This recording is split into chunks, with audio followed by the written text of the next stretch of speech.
Baiklah pemirsa, kita lanjutkan dialog kita yang cukup menarik tadi. Kita mendengar pernyataan bahwa ada tahapan-tahapan termasuk peningkatan kualitas atlet itu salah satunya adalah pembinaan. Kita menarik sekali tadi.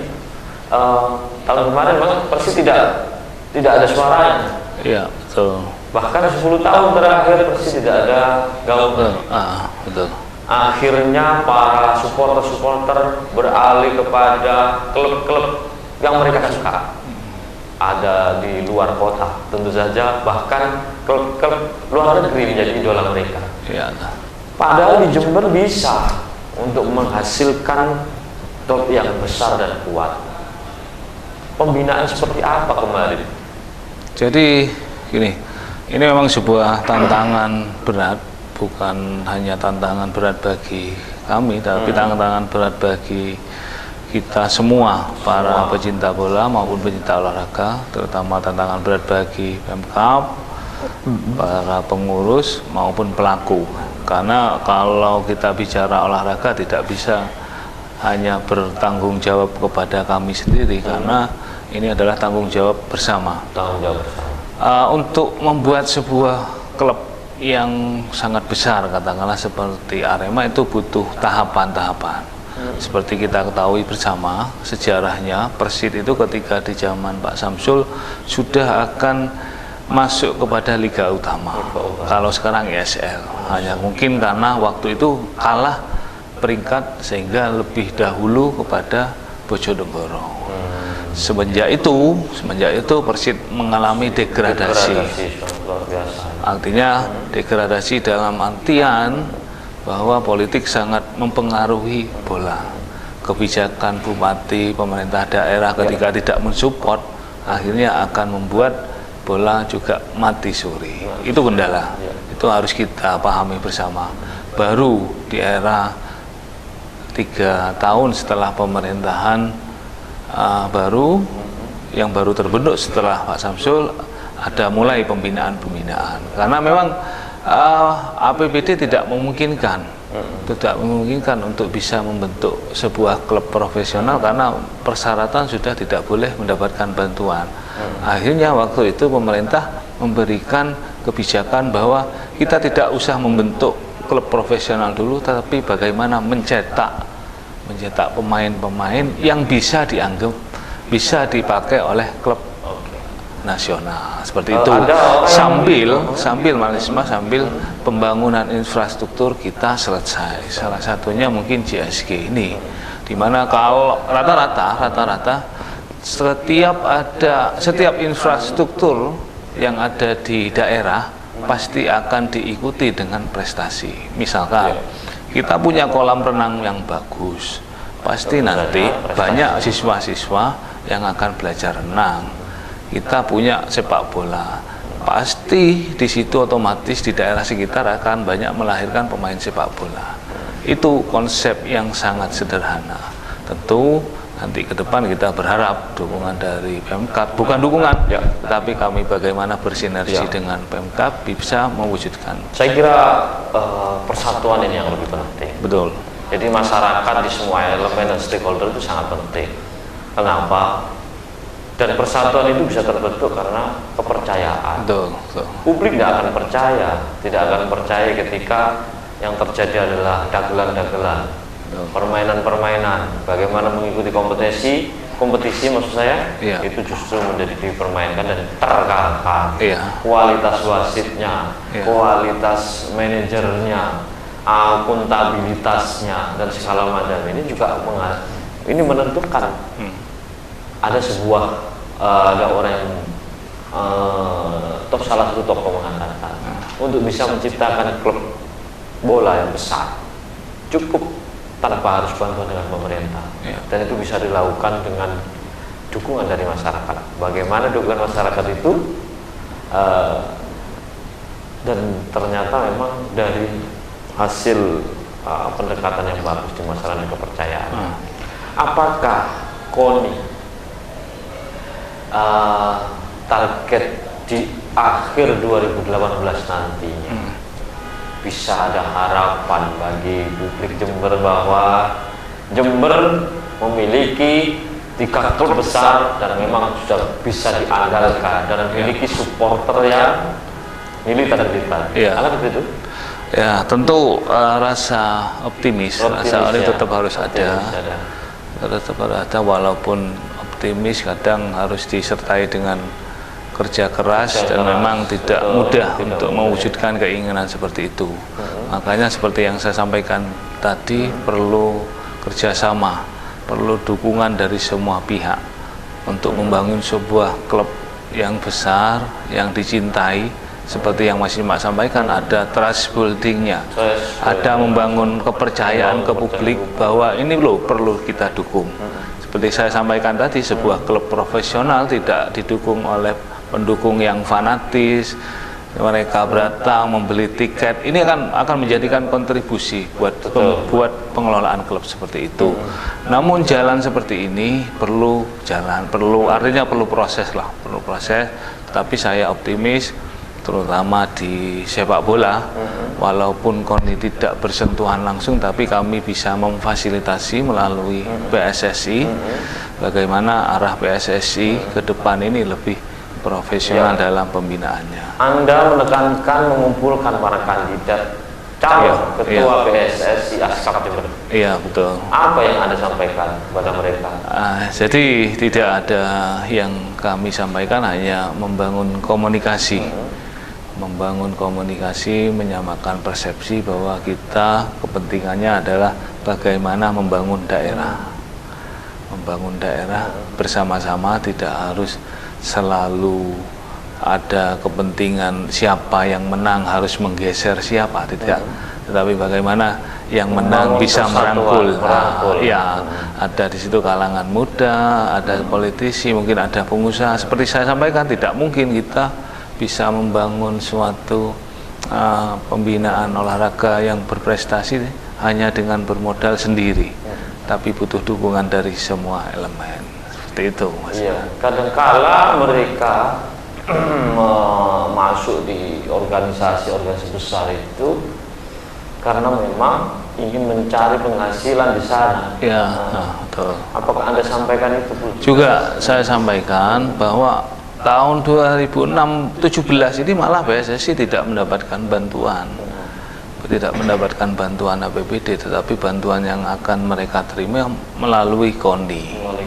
Mereka kembali ke hitah kalau bahasanya dari tim anggaran, bahwa semua cabur mungkin nanti akan dikembalikan ke KONI. Jadi cuman porsinya mungkin akan sedikit berbeda dengan cabur yang lain, karena PSSI ini anggotanya juga sangat banyak. Apakah musyawarahnya akan dibiayai oleh KONI?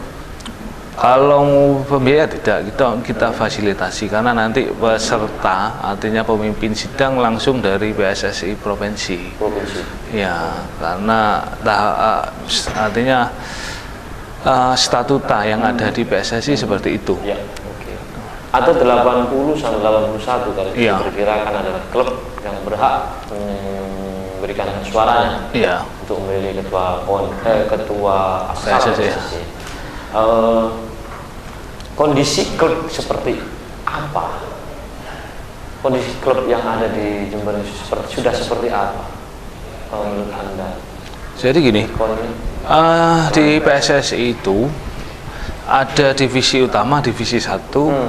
Di Askap Kabupaten Jember ada divisi 2. Divisi utama ini adalah keanggotaan PSSI yang mempunyai klub tersendiri di kecamatannya masing-masing. Misalkan di daerahnya Mas Isma ada persatuan sepak bola apa, lah itu pasti tercatat di PSSI. Rata-rata klub ini melakukan kegiatan mengikuti turnamen. Turnamen ini biasanya turnamen kabupaten atau antar daerah atau kecamatan gitu ya. Otomatis nanti kita berharap program kerja dari PSSI ke depan, turnamen ini kita putar. Kenapa? Kalau ada turnamen pasti akan menghasilkan kompetisi. Itu nanti secara alami akan terlahir atlet-atlet baru melalui proses kompetisi maupun turnamen itu. Ada tim dari KONI untuk tim pencari bakat itu? Iya. Apakah ada? Jadi kalau tim pencari bakat tidak, cuman kali ada tim MONEF, istilahnya iya. monitoring.